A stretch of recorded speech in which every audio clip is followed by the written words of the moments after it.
আপনি কি জানেন আবারও করোনার নতুন ভ্যারিয়েন্ট NB181 ভ্যারিয়েন্ট নতুন করে ছড়াচ্ছে? এর লক্ষণ কী কতটা মারাত্মক এই ভ্যারিয়েন্ট আর কারা বেশি ইফেক্টেড হচ্ছে নতুনভাবে সব কিছু জানি এই ভিডিওতে। কেন ছড়াচ্ছে এই ভ্যারিয়েন্ট? আসলে NB181 ভ্যারিয়েন্ট ওমিক্রন ভাইরাসের পরিবারের অন্তর্ভুক্ত একটি সফট ভ্যারিয়েন্ট। চীনে প্রথম এটাকে শনাক্ত করা হয়েছিল এবং ভারত ও বাংলাদেশের বিভিন্ন অঞ্চলে এটা ছড়াচ্ছে। তবে ভারতের মধ্যে কেরালাতে সবচেয়ে বেশি কেস এখন পর্যন্ত রেকর্ড করা হয়েছে।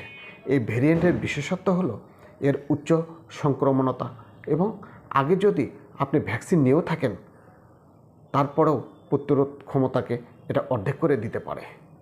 এবার আসি এর লক্ষণগুলো কী।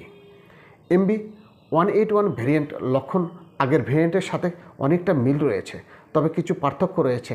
যেমন সাধারণ লক্ষণগুলোর মধ্যে রয়েছে জ্বর, গলা ব্যথা, সর্দি, কাশি, মাথা ব্যথা, অতিরিক্ত ক্লান্তবোধ, বমি বমি ভাব বা ডায়রিয়া। এই লক্ষণগুলো সাধারণত ঠান্ডা ফ্লুর সাথে মিল থাকতে পারে, তবে সতর্কতা থাকা কিন্তু অত্যন্ত জরুরি। কতটা মারাত্মক এই ভ্যারিয়েন্ট? বর্তমানে NB181 অধিকাংশ ক্ষেত্রে মৃত্যু থেকে মাঝারি লক্ষণ সৃষ্টি করেছে, তবে বয়স্ক ব্যক্তি এবং যাদের পূর্ববর্তী স্বাস্থ্য সমস্যা রয়েছে তাদের জন্য এটা গুরুতর হতে পারে। বিশেষজ্ঞরা বলেছেন যদিও এটি অধিক সংক্রমণক্ষম ভ্যারিয়েন্ট, তবে এটি পূর্ববর্তী ভ্যারিয়েন্টের তুলনায় অনেক বেশি কিন্তু মারাত্মক নয়। তাই ঘাবড়াবেন না, ঘাবড়ানোর কিছুই নেই। এবার আসি কীভাবে প্রতিরোধ করবেন এবং আমাদের করণীয়টা বাকি।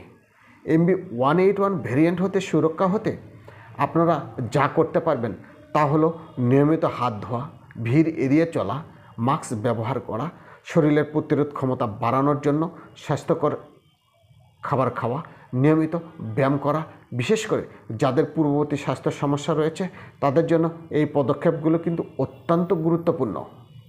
এই ভ্যারিয়েন্টের যত লক্ষণ আছে এই লক্ষণ মোতাবেক হোমিওপ্যাথিতে কিন্তু অত্যন্ত ভালো মেডিসিন রয়েছে, যা অতি অল্প সময়ে আমাদের শরীরে ইমিউনিটি পাওয়ার বাড়িয়ে লক্ষণগুলো দূর করতে সক্ষম। তাই আতঙ্ক হওয়ার কিছুই নেই।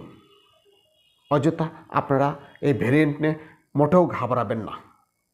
আপনাদের আশেপাশে ভালো যদি কোনো ক্লাসিক্যাল হোমিও চিকিৎসক থেকে থাকে আপনারা এসব প্রবলেম নিয়ে তাদের কাছে যাবেন, দেখবেন খুব অল্প সময়ে রোগী সুস্থ হয়ে স্বাভাবিক জীবনযাপন করছে এবং এই ভ্যারিয়েন্টকে পরাজিত করেছে।